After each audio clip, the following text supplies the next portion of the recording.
Why, hello. This is Pat Shand of Space Between Entertainment with Shannon Lee of Space Between Entertainment. Of a different company. We're here to talk about Cherry Gilbert Necromancer. This is a graphic novel that is in the Destiny New York universe. This is our third spinoff because we have Gangster as Barista. You heard that voice crack? Yeah. It's a barista. We have Gangster as Barista. We have Destiny New York Short Stories, which is like a different series because it essentially gives like little characters, not little characters their own little adventures. Yeah. And then we have now Cherry Gilbert Necromancer. Yeah. Yeah. And this is written by myself and Vida Ayala. Vida is a friend of mine. We met, I don't even remember when we met, probably online.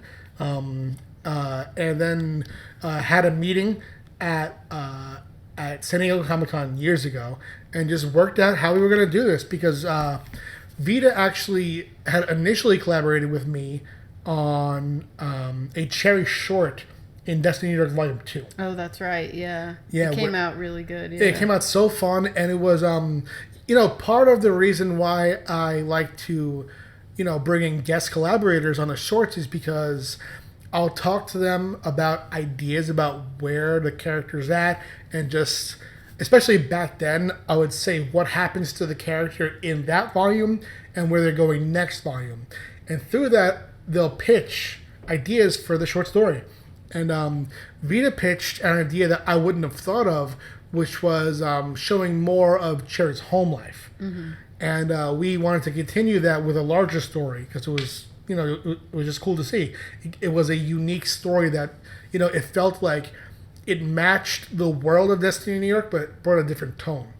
So, that was the start of Cherry Gilbert Necromancer. And before we get into the story, let's talk about the covers. We have the main cover by Joanna Barnum, which is, it's a painterly cover. And, when I saw Joanna's style, I think back at maybe this place called Artisticon, I was pointed out Joanna's work. I could be wrong though, but that's what I remember. And the work is so unique and so not what you expect to see on a comic book. Yeah, I remember you sent over her website. Yeah. And you were like, what do you think? Can this work for a comic book and everything? And it did, but different, like you said.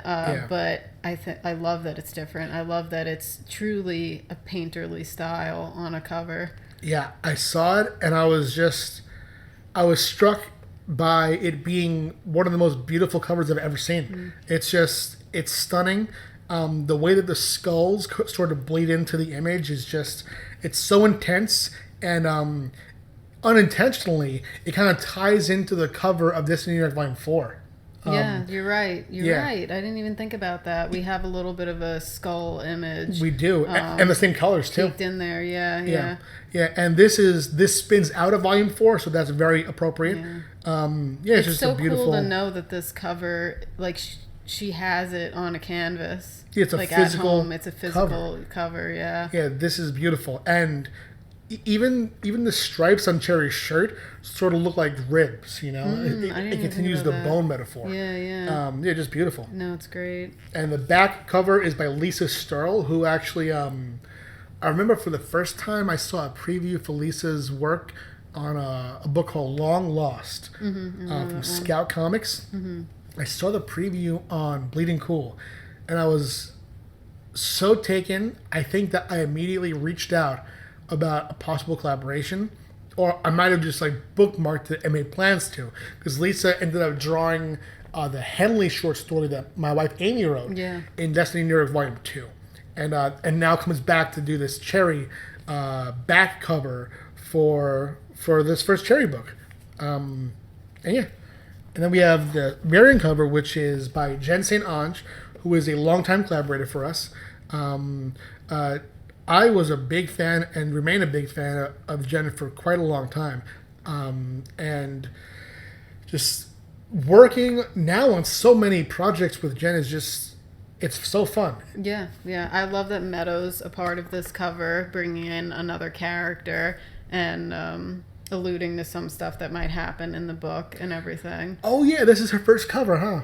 Yeah. Yeah, because Cherry was on a variant cover of Volume 2, was on the Kickstarter variant of Volume 4, and now has this series. Yeah. So yeah, this is Meadow's first cover appearance. Yeah. Very cool. Yeah, and this was the first time that we also, because we did the covers in advance, so this cover was the first time that we saw this spirit, it's not a spirit, this entity manifest. Yeah. And also it's the first time that we saw Meadow's crow or raven, Craven. You know? Yeah, Craven. Yeah. Yeah, so I love both of these covers. Yeah. And they both did very well on Kickstarter, showing that everyone seems to love them, which was nice. Yeah, really cool.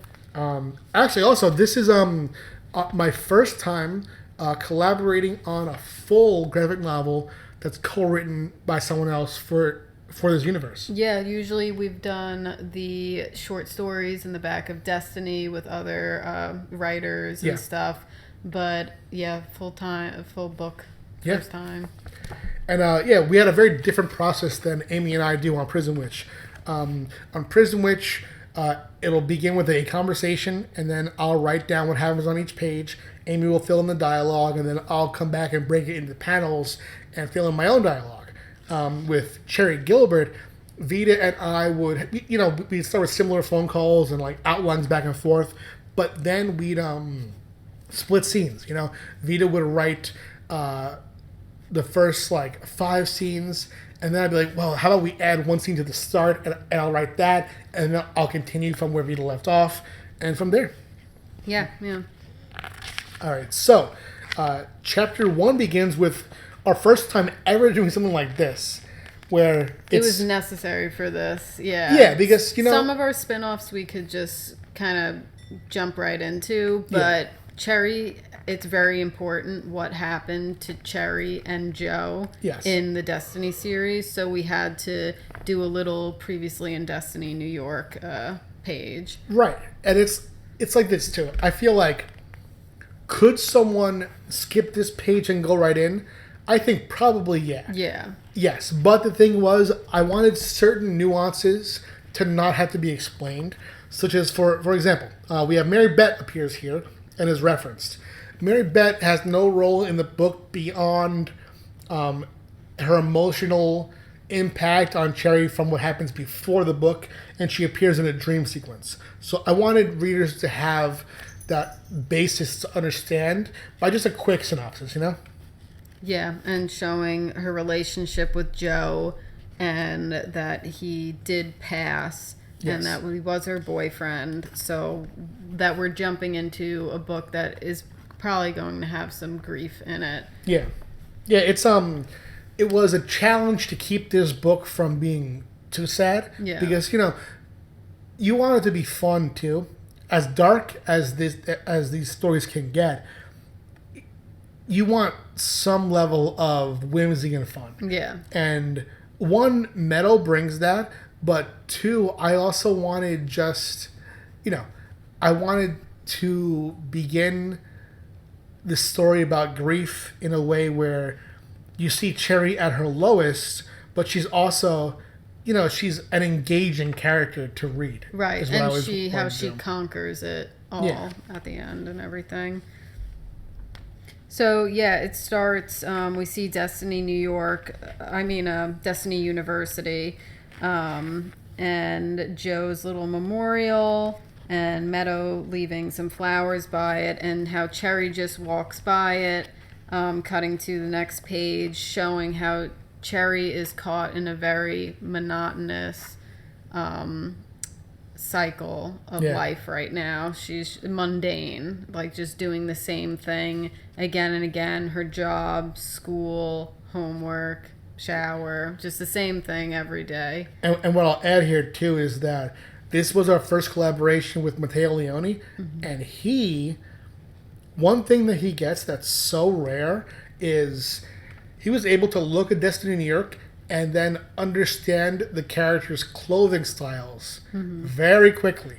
And I think that that's a great quality in an artist, because that shows that Matteo was able to read absorb, learn, and apply. And he did a beautiful job continuing Cherry's role in a way that is, one, his own style, but two, seamless from her previous appearances. Yeah. Yeah, and I love Professor Flores, who we see very small in an image there, but he's going to be throughout the book. Oh, yeah, he becomes integral later on, too. Yeah, I remember in Destiny when I first saw him, I was like, he's the coolest professor. Yeah. We have to have him in something else, so I'm really glad we have Cherry to continue some dialogue with Flores. Yeah, and that's one of the things, too. It's so fun that this universe is so large that I feel comfortable introducing a character knowing that we can get back to them whenever, you know? Like, the truth is this, and this line that I'm going to say will appeal more to Destiny fans who actually know the whole universe. But for example, Henley had a pretty important role in Volume 3, in Volume 4, even though it was small.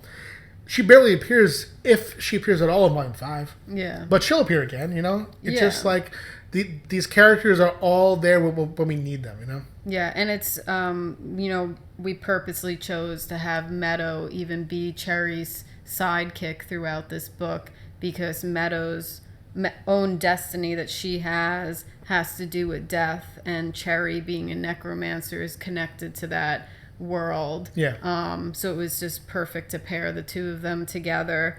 And then we do see Cherry go into a slight dream state here, and that's the herringbone pattern. Yes. That starts to get repeated in the dream and then shows up again in real life later on in her parents' clothing. So it starts to show that her dream is alluding to something with her parents. It actually continues what we were talking about in our Volume 4 commentary, in that in these dream sequences, there is some sort of mystical connection that we're seeing. Yeah. You know? And, these dream sequences throughout the book, these were primarily Vita's work. And they're very trippy, and we were able to start from these dream sequences and sort of like push out and use them to explore not only Cherry's relationship to Joe and her grief, but also how, her family's impact on her life. Like, for instance, here when Meadow throws the Bible at her and she catches it, that later on gets reflected in the scene with Meadow and Cherry's mom at the end when the presence manifests and the Bible is thrown. Yeah, true. There's always consistent visual references throughout. It was just fun to build on. No, definitely. So Cherry in school has been ignoring Miss Davids, doesn't really want to talk about the things that have happened. We know that Joe had passed. Meadow even tries to remind Cherry that she was there when Joe passed and can relate, and she could be someone to confide in and talk to about what happened. But Cherry is being very closed off, doesn't really want to address the situation, handling it in her own way type of situation. Yeah, that's one thing where they had this shared experience that is traumatic. What not only Cherry saw, but what Meadow saw is traumatic. You know, she had her own connection to Joe as well, and she went there with him and saw his body. And Meadow is reaching out to try to have that bond, that shared loss, and Cherry feels very alone in her loss. Yeah. We cut to a scene with Professor Flores giving an assignment to the necromancy class to bring something to life, have it caught on video, and then show how you put it back. And Meadow does this project and creates a craven, as she likes to call it. Yeah, she doesn't know if it's a crow or a raven. She essentially, what they're doing when they're summoning spirits, this is our established mythology for Destiny New York, but they're essentially finding and summoning an imprint on history of that life. This is not the crow's ghost. It's a memory of the crow while it was alive that was left as a spiritual imprint. So Meadow is able to physically manifest that, and she decides to do what is not okay according to these rules, and keep it as a pet. Yeah. But of course, it makes so much sense that she'd be like, I want to keep this now. Yeah. I mean, I might too myself, Yeah, you know? yeah. It's, yeah. Yeah, she fibs and tells the professor that she just didn't get a good video of how she ended the spell, but meanwhile she kept the crow. Then Cherry does end up having another dream that night, that Mary Beth appears in, the herringbone pattern appears in, Tragnar or Truner with Joe also appears in. Joe comes back like a zombie in this dream. Yeah, we have also Tragnar appears he appears demonic here, you know? Yeah. Because that's how Cherry sees him. As, a monster, pretty much. Cherry starts to see herself as a little girl again in her home with zombie Joe coming after her. But then she does end up looking up at another figure. She wakes up. Let's see. Has a talk with Gia. Oh yeah, Gia has a fresh cut here too. Yeah. You see that? Gia she had a very small role in this book. We essentially needed because Gia and Meadow are usually paired up. Yeah. And we needed Gia to go off on her own way. And Destiny New York Volume 5 will reference where she went. But essentially we needed her to go on a trip so that Meadow would, be freed to sort of bother Cherry, Yeah, exactly. Meadow ends up having a plan to make a new video for class showing her end a spell. And when she starts this new one, a different figure appears, and it ends up asking for Cherry, and she concludes that this figure is Cherry's father. Yeah, and we establish a rule here with the spirit mythology in that you can't summon a spiritual imprint of someone who's alive. Mm-hmm. You have to be dead in order to summon that imprint. So for Meadow to summon the imprint essentially makes Cherry think that her father's died. Yeah. Which she calls her mother, and she doesn't say, did he die? She's sure of it. Yeah, because it wouldn't happen otherwise, being able to see that. Yeah, so something is up when she realizes that he's alive. This should be mystically impossible. Yeah. Yeah, and that kind of stuff is fun to build the mythology on, because the way that I've always wanted to write this book is that you see, like, for example, Harry Potter. Mm-hmm. Harry Potter is an outsider in that world at first. So he is our eye into the world. We learn about the world through him. In Destiny New York, I wanted a world where magic is mundane and where, you learn about difficulties through class. But say in our world, there wouldn't be a scene in a drama where you have a teacher explaining why we don't float in the air. It's fucking gravity. Yeah. We accept that. We know that. In this book, in the whole Destiny New York universe, there's rare examples where we explain a lot of the mythology.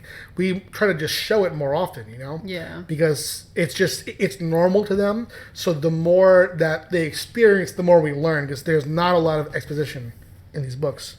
Yeah, but once Meadow tells Cherry that she sees her father, like Pat said, Cherry calls her mother, and the mother ends up saying, your dad's right here, right next to me, and alive and well. So things just don't add up. So this immediately starts to become that Cherry needs to go see her parents and needs to see why this would have happened.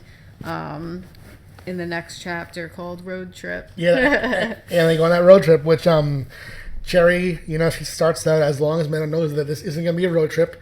And Meadow's like, nah, fuck yeah, it's a road trip. Yeah, On the second page of this chapter, it's just pretty cool to see, the professors and the administrators here who we see are visually based on some of our backers here. Mm-hmm. And we do that in most of our books. We didn't do it in Thirsty because there's a lot of fucking in Thirsty, so we didn't want to do that. But yeah. Yeah, Meadow gets approved to go on this road trip with Cherry. Cherry isn't thrilled about it, but Meadow will grow on her. Because they are and were friends, but Cherry's in. She's in isolation mode. She doesn't want to be okay now.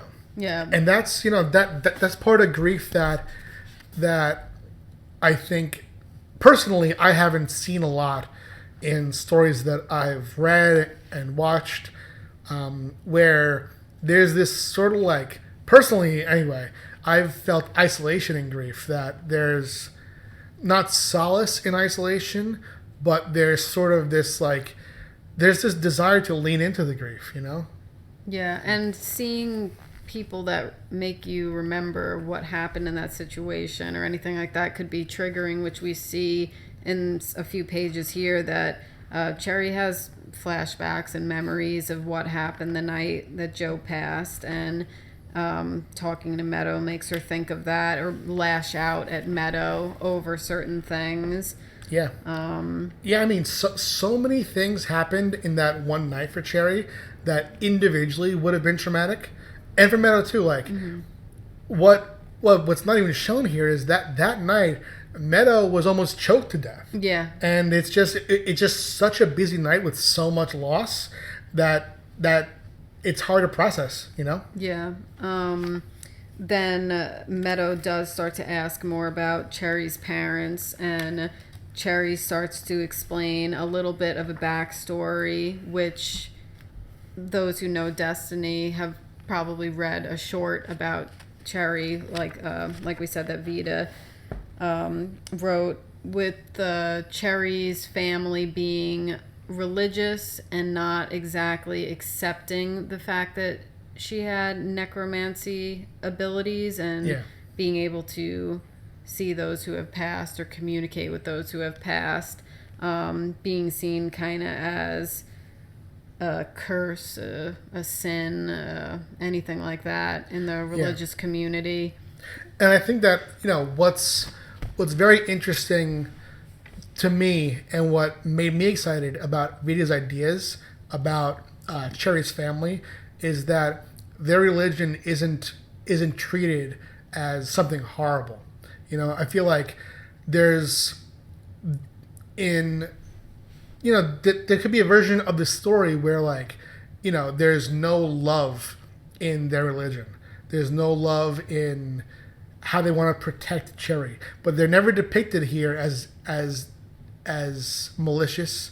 They do want the best for her. They just are, they're born into and believe in something that they find, especially Cherry's mom, finds contrary to what Cherry's doing, But the truth is that Cherry tells her in the book that she knows that she's trying to protect her, but she doesn't understand what she does. That even on a basic level, what we're talking about, she doesn't understand, for example, that Cherry isn't really like playing with life and death. She's playing with memory. And she's not even playing with it. She's accessing and building upon memory. It's just that the name necromancy, is something that I think that religion could use as a scapegoat, Yeah, it was abnormal for the mother to see her daughter be able to do something like that. Yeah. And she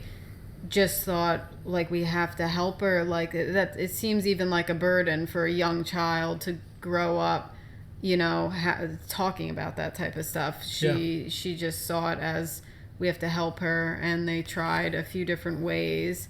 But yeah, I mean, they do come to terms with it, because the fact that her parents sent her to Destiny University and let her explore her abilities more and use them for good, ended up being a good thing. And you could see her grandmother here actually does see some plus sides in it, and is more open to the idea, like you said, that she might be helping families by telling them something about the person that passed, or a memory or something.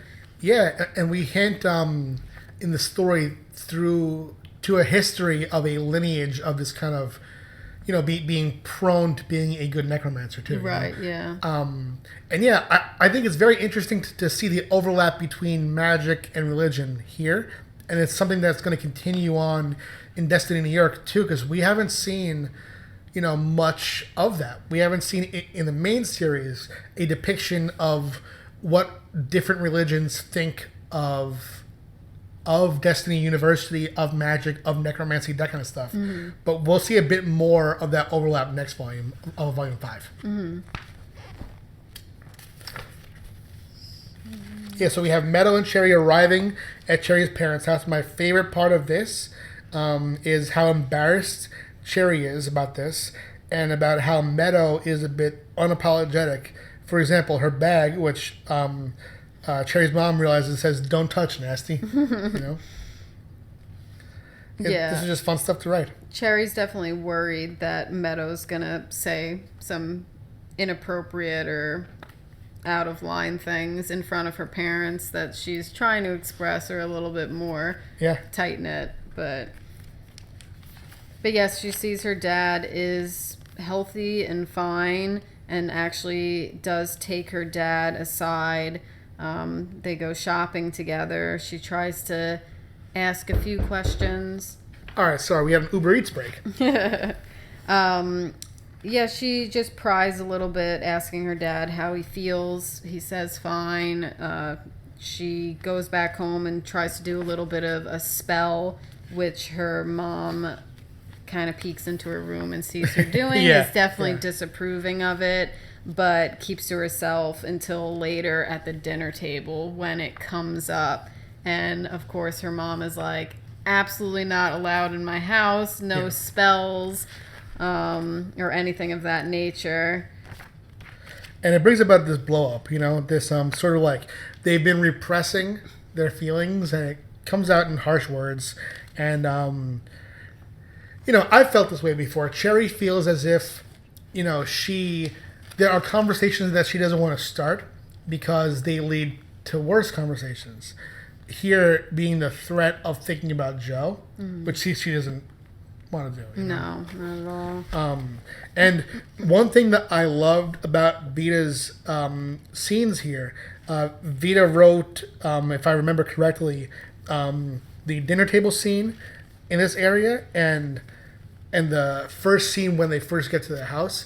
And when I read it, those scenes before I added my own to the chapter, I was very happy when I realized that there was no interaction when Cherry saw the pattern on her parents' clothing. Oh yeah, they had the herringbone pattern on them. Cherry she probably feels something about it, but dreamed about it, and there's no big scene. You see, I've seen it in fiction, characters see something from their dream come true, and I dreamed that. Yeah. It's I fucking forget my dreams, dude, Yeah. She doesn't really remember. No, by this it point. was just hinted at that time. Yeah. Something was drawing this to a point where she would end up seeing her parents. Yeah. It was alluded in the dreams. This scene right here, really briefly, with Meadow and Joe, I think is so sweet. Because the book is about Cherry and Joe, but here you have Meadow's perspective, and you see a moment where she remembers what Joe told her about how much she matters. And that wasn't planned when we outlined it, but when I had that moment with Meadow alone, it just came to me, that it was important. Yeah, I love this. And Joe is in the past a memory of him saying, Meadow, listen to me, you do matter, we all do, prophecies be damned, we matter, because ultimately Joe's prophecy threatened that he could die. Yeah. Meadow's prophecy is saying that she could die. So to say prophecies be damned, I like that line from him.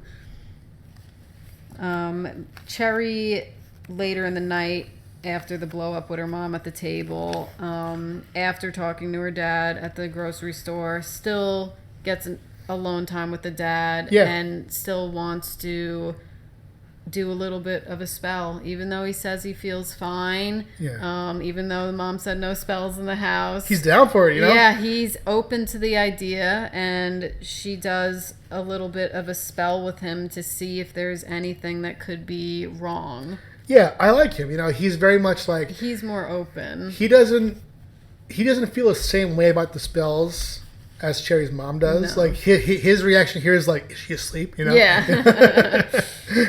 Yeah, so the spell goes down, seems okay for a second until a, what would you say, spirit? What this is, Meadow uses the word demon, and Flora says it's not that. Yeah. It is an entity from a different realm. Right. And this establishes something major that's going to come into play in Destiny Heroes Volume 5. In that there are certain beings that can't manifest the same way in one realm as they do others. This creature is from the same realm that Tracknow references in Volume 4. You see that the title's called Black Opal? Mm-hmm. Tracknow visits in Volume 4 of the Black Opal realm, and that's where he crushes that creature. This being is from that realm too, but here it can't manifest that way. Just as Logan can't manifest physically in the blue, this creature can only manifest as this gaseous form, and then inside of someone's consciousness it can, you know, kind of operate and influence and live. Yeah, take form as a person or shape that it might be familiar to them. Right. And later we begin to see the way in Destiny Volume 5, just to allude to a little bit of an arc there, we begin to see how the growth that Logan found in the blue, how that manifests in different realms, including Earth, which is very different. Yeah. All right, here we begin to, you know, lean into the horror a bit. And I personally... this is spooky. Yes. There's some spooky stuff happening here. It's very spooky. And I didn't plan on this at first, but when I saw the eyes on this creature, I was like, wow, that can lean into this idea. And I had it... The eyes are when this creature begins to form into Joe. Yeah. So it's like it's Joe's glasses at first, you know? Yeah. Yeah, so Cherry ends up seeing this creature as Joe, what's familiar to her, or what might haunt her. Oh, yeah, and I'll just say, too, it was important here that there was no moment where Cherry was like, Joe? You know, like, no. she obviously knows that this is not the real Joe, you know? Exactly. She knows that this is a demonic representation of Joe. Yeah. The creature ends up telling a story of how it took over different people. Yeah. Took over a gravedigger, took over a priest. That priest happens to be a priest that came to Cherry's house when she was a young girl and tried to do, what's the word for that? An exorcism. Exorcism on Cherry to remove Cherry's ability to see the dead and stuff. Her parents thought that maybe an exorcism would work. They tried everything. When that priest met Cherry's dad, that entity then passed from the priest to the dad. So this entity has been host hopping from host to host. Trying to find someone who has a stronger connection to the mystical. Because what happened to the Gravedigger was he got fucked up, you know? Yeah. Just by having this thing inside of him. Yeah, exactly. Whoever is weaker or anything like that, they could use their body for however long until needing a new body to obtain. But that's basically how long this entity has been inside Cherry's father. It's just that it didn't always show or have effect. I mean, it even currently doesn't show. Her father can look completely normal, but inside has had a parasite in a way attached to him this whole time. Yeah, and the only reason that it's showing now was because this parasite has been able to get strong enough to call out to Meadow. Yeah. You know, to call out to that connection. Yeah. And to make Cherry come here so that it can, you know, use her and like put her and her father into this sort of mystical coma so that it can just live in them forever, you know, and feed off that power. Yeah. So basically, Cherry and her dad are knocked out in the living room. Mom wakes up, Meadow wakes up, they find them down there, see that they did a spell that night, see that it obviously went wrong, and they can't get through to them, almost like in a coma on the ground. Meadow... Check this out really quick. Which scene? Cherry's mom and Flores are both rocking the robe. Oh, you know? Yeah. Both in their morning robes. Yeah, I feel like... I mean, I'm not sure about you, but, like, I feel like the robe generation was the one before us. You know? Like, I've never, like, walked out in a robe. In a robe, I know. But, like, you know, maybe one day I'll robe out. We'll reach that parent age of robing it. Yeah. But, yeah, Meadow... knows that this looks familiar, calls Professor Flores. Flores even says what he thinks Cherry's in. What does he call it? Frost's fugue. Yeah. So that it's normal, like that Cherry could end up stuck almost in a realm due to a demonic being. Yeah. And Flores... once again, like a Giles moment. I've called Arvid from Destiny like a little bit of a Giles character, but Professor Flores is pulling a Giles in this scene and coaching Meadow through what she could do to help pull Cherry out of this or how she could connect with Cherry while she's stuck in it. And they end up using the crow to go into... the world that Cherry is trapped in and communicate with Cherry. Yeah, this is probably the most academic spell that we've seen so far. This is complicated. Yeah, this is complicated, but it does make sense how the crow can travel between the worlds and communicate with her. In this world, it's obviously super trippy. Messing with Cherry's head, Cherry can see giant statuesque figures of herself, her dad, other people in her life as totems. And the demonic being is still showing as Joe, but a very disturbing looking Joe. Yeah, it's getting worse the more that this creature... you know, it doesn't feel the need to hold this form anymore. No, because it knows that Cherry isn't really convinced, you know? Exactly. Cherry gets to see the crow and knows that it's Meadow trying to speak to her and save her and get her out of there. I'll say this, too. I think that for Cherry, the reason that the threat that this being poses is eternal sleep without death, but just peace, is because that would be appealing to Cherry. Right, know? After everything Cherry's been through with the trauma. Yeah. Almost, like, side with me. I'll, put you in eternal peace, pretty much. It's scary when it realizes what the crow is on the next page when it lunges, you know? Yeah. Just the mouth, that like unhinged snake mouth is so creepy. Very creepy. Yeah, the creature goes after the crow, has Cherry wrapped up almost in a coil. Meadows on the other side on Earth trying to create a potion that Flores is telling her how to trap the being.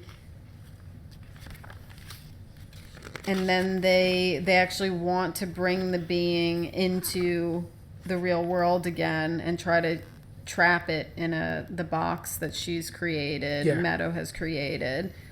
Yeah, as soon as that box breaks now, they're straight. But it's with it physically manifesting. This creature can hurt them, but they can't touch it. So the Bible goes right through it, you know. Yeah, they throw a Bible at it. It goes through it. Goes through the crow. It's coming from Meadow.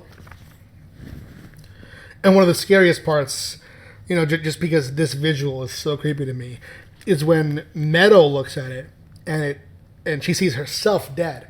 And this shows how the creature manifests, because it didn't plan that. It looks at her and realizes what it's become and says, oh, of course, no wonder, you know. Yeah. This is what you fear. Exactly. While that's going on in the real world, Cherry is battling her demons inside, even though the demon isn't even in there, but battling her own demons of seeing herself inside and having to tell herself to let go, pretty much. Yeah, that was emotional to write, you know. She the depiction of Cherry here is wearing what she wore the night that Joe died. Yeah, you're right. Yeah. Yeah, and it's just, it was this moment for Cherry to literally see herself outside of herself, and to, you know, just tell her what she would tell someone else going through this. Exactly, and the only way to get herself back to the real world was to shout that at herself. You have to let go. It's not your fault. All that type of stuff, which eventually does snap her back into the real world, where Meadow was trying to successfully kill the demon, but not until Cherry got back and was able to crush the box and trap the demon back into that realm. The moment when Cherry crushes the box, the panel right after it, the artwork when the creature looks back and the part looking back at Cherry turns to Joe, while the part facing Meadow is still Meadow, is so, that is really good. So sick. Mateo did an amazing job there. Yeah, super creepy. Really good job. And I thought it was important, you know, that this remained Cherry's book, that Meadow's role in solving the problem was setting the spell up. It was important to me that not only Cherry had the moment where she emotionally gets out of the situation and, you know, conquers her own demons, but that she's able to wake up and physically stop the creature too. Yeah. You do see the smokiness around her dad there, which also makes you question where the demon really went back to. The demon is a part of the dad. Yeah, it's stuck in there. It's just a matter of that spell is to confine it. And it's like, how confined can it be? Like, what does that mean? Is what Cherry's mom wants to know, you know? Yeah. Her mom is definitely still concerned. Does she have her husband back? Has she ever had her husband at this point? I mean, that demon has been in him for so long and still remains in him. Yeah. But he's back in control of his body. Yeah. This final speech by Cherry to her mom that plays out over the last few pages is...